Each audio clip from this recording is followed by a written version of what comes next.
Banyak yang sudah ngaji sunnah, sudah berubah penampilannya, semangat memperbaiki akidah dan ibadah, namun akhlaknya kurang.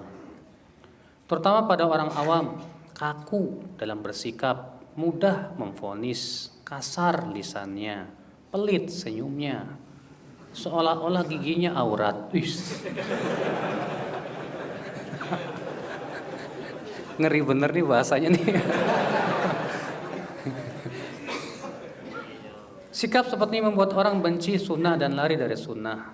Bukankah sunnah itu juga mencakup akhlak, bukan hanya akidah dan ibadah? Ini kayaknya yang nanya kebetulan ketemunya sama yang kayak ginian. Kalau yang tadi ketemunya sama akhlak yang ikhwan yang bagus. Yang nanya ini ketemunya sama yang kayak ginian. Ini Masya Allah. Iya. Memang Pak, ya, tidak dipungkiri memang ada sebagian orang punya akhlak seperti itu. Dari teman-teman yang sudah ngaji, memang betul tidak dipungkiri. Karena sudah kita sebutkan tadi hadisnya, Allah membagi-bagikan akhlak seperti membagi-bagikan apa? Rezeki. Walaupun tetap kita terus mengingatkan, ingatkan lagi. Supaya teman-teman yang udah ngaji ini sama orang awam, cobalah lebih lembut sebagaimana dahulu Rasulullah SAW lembut kepada orang awam, orang yang bodoh. Coba kita ikutilah akhlaknya Rasul. Jangan hanya kita ikuti akidahnya Rasul saja. Jangan hanya kita ikuti ibadah Rasul saja.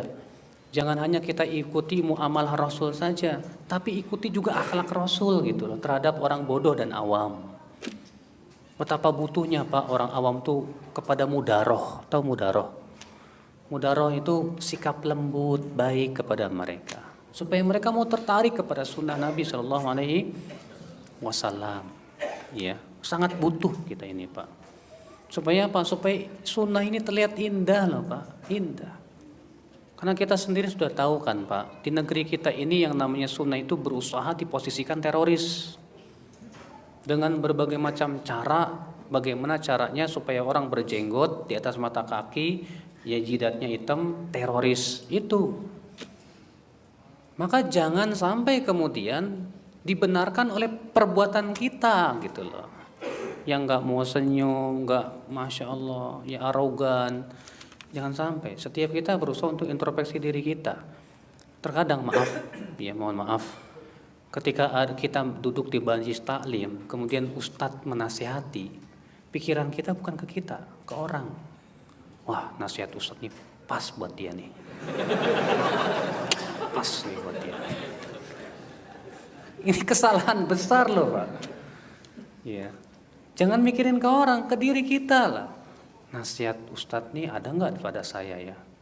Kurang ngajar nih. Ustadz nyinggung saya. Ustadz. Ada orang kayak gitu-gitu. Ya, ketika ustadz padahal nggak ada niat nyinggung, hanya sebatas mengingatkan.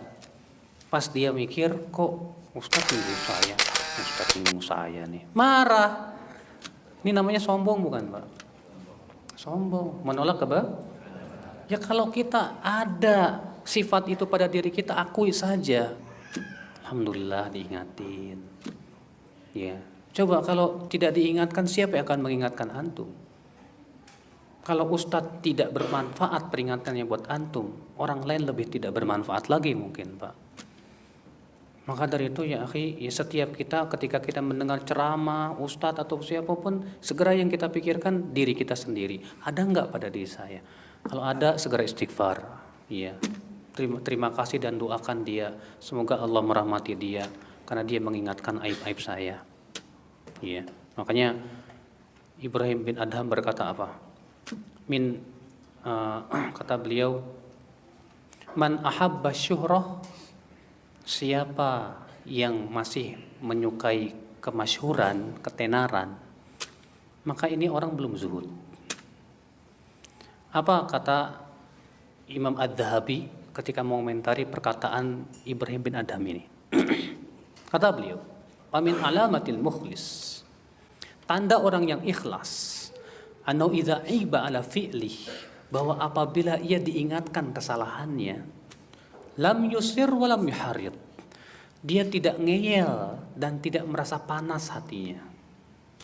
Bal yaqul, bahkan ia mendoakan, rahimallahu mra'an ahda ilayya uyubi, Semoga Allah merahmati orang yang mengingatkan kesalahan saya. Itu berarti tandanya dia orang ikhlas tuh, Pak. Iya.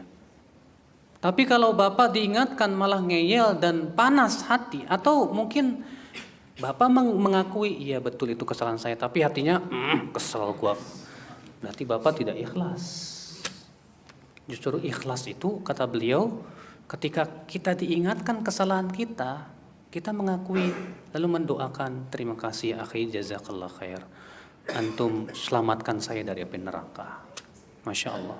Makanya kata Ibnu Qudamah, salaf terdahulu, orang yang paling mereka sukai adalah yang mengingatkan kesalahan mereka. Sementara kita, yang paling kita benci adalah yang mengingatkan kesalahan kita. Kata beliau, itu karena tanda kelemahan iman kita. Memang betul, kita ini rata-rata lemah imannya, Pak, termasuk saya. Iya. Ketika diingatkan malah marah dan yang lainnya. Allah musta'an wal tiklan. Iya. لا يكلف الله نفسا إلا وسعها